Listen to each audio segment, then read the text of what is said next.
அப்பா என்னடா சொல்லணும். என்னடா சொல்லணும்? என்னன்னா நம்ம நைட்டு வாக்கிங் போயிட்டு இருக்கும் போதே ஒரு பூனையை நீங்கள் தொந்தரவு பண்ணீங்களே, அது ரொம்ப தப்புப்பா. அப்படியா? ம். இல்லைடா, புள்ள மேலே எதுவும் பாஞ்சிருமோன்னு பயத்தில் விரட்டி விட்டேன். அது அதோட பாட்டுக்கு தானேப்பா போகுது. அப்படியா? எப்பயும் நாயையும் பூனையும் அது அதோட பாட்டுக்கு போனால் டிஸ்டர்ப் பண்ணக்கூடாது. அப்படியா?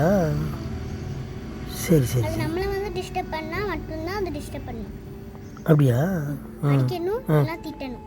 ஓ, நம்மளை கடிக்க வந்தால் தான் நம்ம வந்து அதை அடிக்கணும், திட்டணும். சூப்பர். அப்புறம் பேர்ட்ஸ் மேலே கல்லெல்லாம் தூக்கி வீசக்கூடாது. பேர்ட்ஸுக்கு மேலேயா? ஏன்? அதுக்கு வலிக்குதானப்பா. நம்மளை யாராச்சும் அடித்தா நம்மளுக்கு வலிக்குட. ஆமாம். அதே மாதிரி தான் அந்த பேர்ட்ஸ்க்கு கல்லை தூக்கி வீசினா வலிக்கும். அப்படியா? நம்மளோட ஃப்ரெண்ட்ஸ்லாம் யாராச்சும் அடித்தா நம்ம அம்மா அப்பா கிட்ட கம்ப்ளைண்ட் பண்ணுறோம்ல, அதே மாதிரி தான் அந்த பேர்ட்ஸும் கல்லை தூக்கி வீசும் போதே அவங்க அம்மா அப்பா கிட்ட போய் கம்ப்ளைண்ட் பண்ணுமா? ஐயோ, ஓஹோ, நமக்கு வலிக்கிற மாதிரி இப்போ அதுக்கும் வலிக்கும். நம்ம கல்லெல்லாம் தூக்கி அதுக்கு மேலே போடக்கூடாது. அப்படியா? Very good, very குட்ரா.